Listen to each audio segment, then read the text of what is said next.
Welcome back to AKTV, and we are here at Istanbul Blockchain Week with Mr. Weiwu Zhang from Smart Token Labs. Hello, Mr. Weiwu. How are you doing? Nice. How are you? How are you? I'm doing fine. Are you enjoying the Istanbul Blockchain Week so far? Yes, very much. Good food, good people.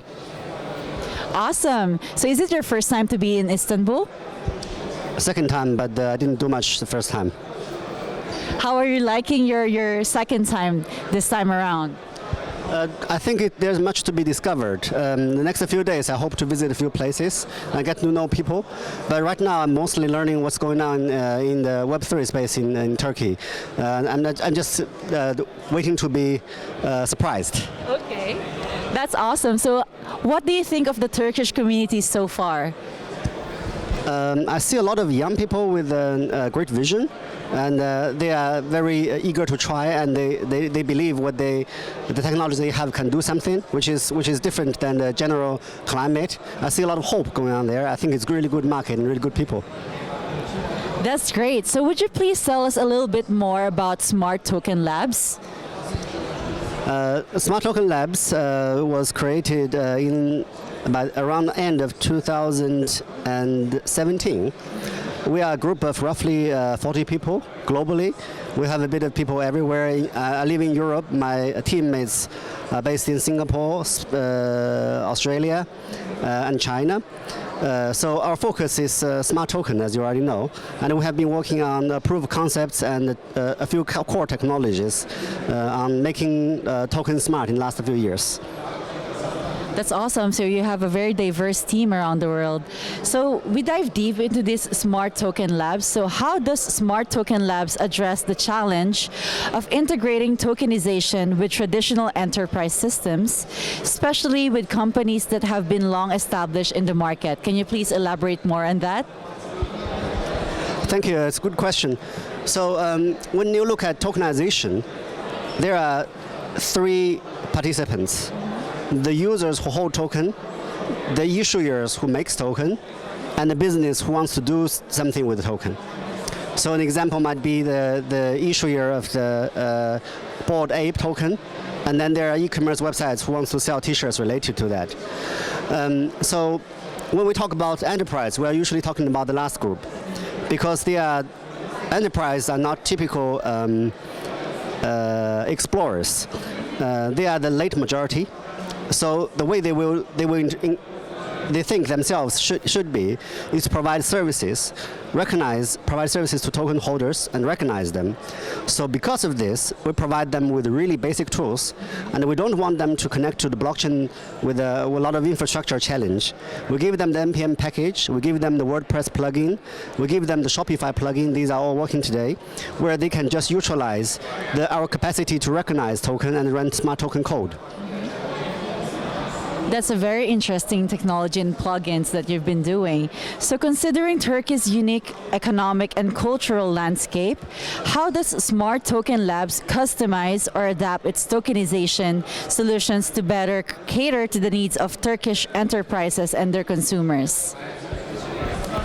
I think I have 2 points to make. The first is, given the Turkish economy situation is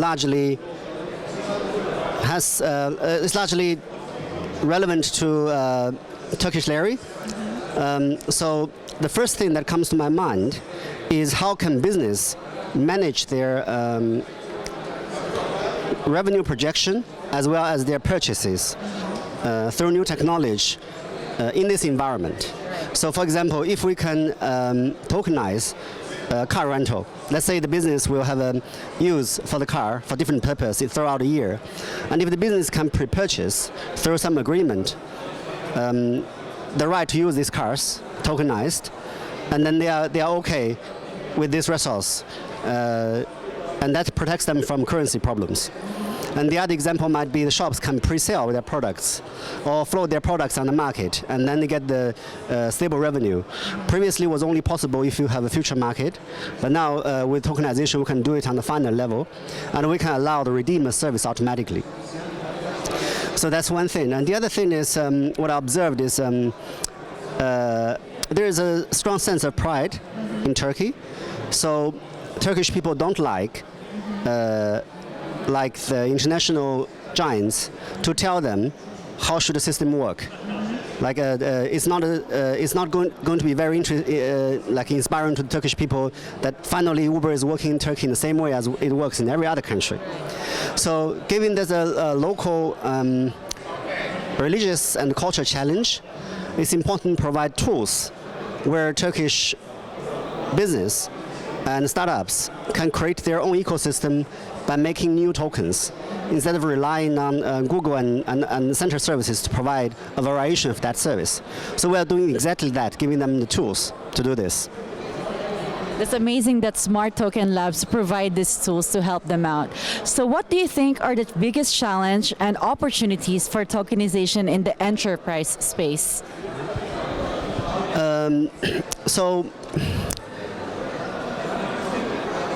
Traditional enterprise have a lot of things to tokenize. So they can tokenize their goods and services, their reputation, which means they can tokenize their brand influence. They can allow their loyalty customers to have tokens. There are many things they can do. But it's unclear to them how this will increase their revenue or solve their business problem. So traditional private business is very problem-oriented. So you cannot propose a solution without explaining what problem it solves. And then at the first, the smart token would look like a lot more problems instead of solving a lot more problems. So one way to overcome it is to start with the area where the enterprises actually have a problem. So one of them is branding. So traditional brands have a problem with the way they engage their audience. So, for example, if you don't buy new clothes for winter, you probably will forget the clothes brand, and they don't have a channel to talk to you very often. So by issuing brand token, loyalty token, we can give them more ways to connect to their audience and give them their audience more incentive or more opportunities to interact or benefit from the brand. I think that's going to be where the change starts. That's awesome. So you mentioned about branding, okay? So I want to dive deep into, brand experiences. So how would smart tokens help enhance brand experiences in that sense? It all boils down to how to create a smart token that can be given to the user that works not just in the brand's own website, but elsewhere too.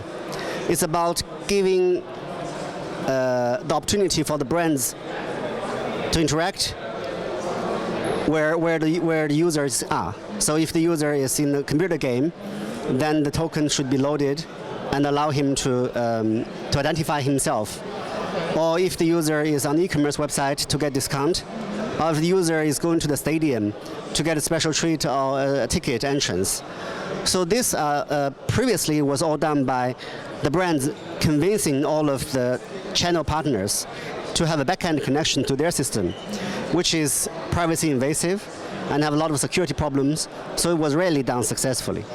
But with smart token, the users can have that in their wallet, and when they use a smart token, they don't need to connect with the brand's own website. So there's no back-end connection needed, and that gives a lot of room for innovation. Every game, they can, if they want to have brand sponsorship, they can talk to them and they can implement their brand with minimum technical burden. So I think that's important for brands to solve the lack of connection problem. Yeah. That's very interesting. So to follow through with that question, what is the next for the Web3 adoption? So the way we see Web3 is we see Web3 is a tokenized web, where the users have tokens and websites provide services that can utilize these tokens. And that is a really big picture. For example, as I mentioned yesterday in my talk, that a user can use his flight ticket as a token, and then he goes to the booking website, and then the hotel will be aligned, or if the car rental website will be lining up their offerings, matching the user's arrival time, or maybe even rebook it if the user plane is delayed.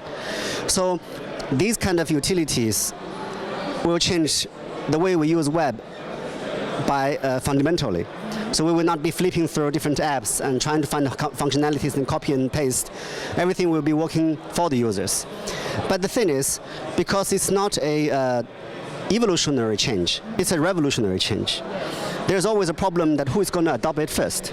For sure, yes. So the way we see it is, the only possibility for tokenized web to get adopted is to first address a few industries where the need for token functionalities is so great that we can give them a huge advantage. We have identified one of them, which is branding. This is the area I just talked about.